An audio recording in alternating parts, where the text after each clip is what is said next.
కాకినాడ జిల్లా మల్లాం గ్రామంలో Pithapuram YCP incharge వంక గీత పర్యటించారు. ఇటీవల విద్యుత్ షాక్తో మృతి చెందిన పల్లపు సురేష్ కుటుంబాన్ని ఆమె పరామర్శించారు.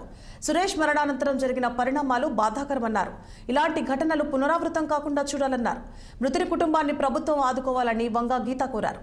ఇక వైసీపీ నుంచి సహాయం అందించనున్నట్లు తెలిపారు. పిఠాపురం నియోజకవర్గం పిఠాపురం మండలం మల్లాం గ్రామంలో ఇటీవల 2 రోజుల కిందట జరిగిన దుర్ఘటన.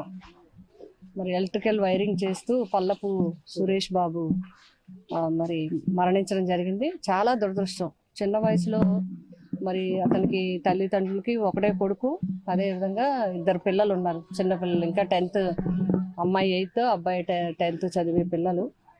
దురదృష్టవశాత్తు అతను చనిపోవడం జరిగింది.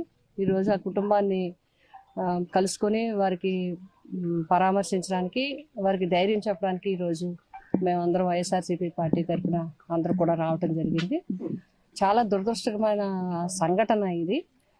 మరి ఆ కుటుంబాన్ని ప్రభుత్వం అన్ని విధాలు కూడా ఆదుకోవాల్సిన అవసరం ఉంది. అదేవిధంగా మరి ఇలాంటివి ఈ సంఘటన అనంతరం కొన్ని విషయాలు బయటకు వచ్చాయి.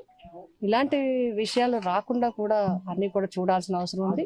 మాకు తెలిసిన వెంటనే పోలీసు సిబ్బంది, అదేవిధంగా ఆర్డీఓ గారు, రెవెన్యూ సిబ్బంది అందరితో కూడా మాట్లాడడం జరిగింది. వారి వెంటనే ఒక శాంతి కమిటీని ఏర్పాటు చేసి ఇవన్నీ కూడా చేయడం జరిగింది. ఈ గ్రామంలో ప్రశాంత వాతావరణం, ఇప్పుడైతే ప్రశాంత వాతావరణం. అందరూ ఎవరి పనుల్లో వాళ్ళు ఉండడం జరిగింది. మరి ఆ కుటుంబానికి మా పార్టీ తరఫు నుంచి కూడా మేమందరం కూడా మాట్లాడడం జరిగింది. వాళ్ళ చదువు విషయంలో మా వంతు సహకారం కూడా అందిస్తామని చెప్పడం జరిగింది. చాలా దురదృష్ట సంఘటన ఇది. ఆ కుటుంబానికి మా ప్రగాఢ సానుభూతిని తెలియజేస్తున్నాం. పల్లపు సురేష్ బాబు ఆత్మ శాంతించాలని. చిన్న వయసులో అకస్మాత్తుగా అందరికీ చాలా కలతగా ఉంది. అంత అకస్మాత్తుగా ఆ అబ్బాయి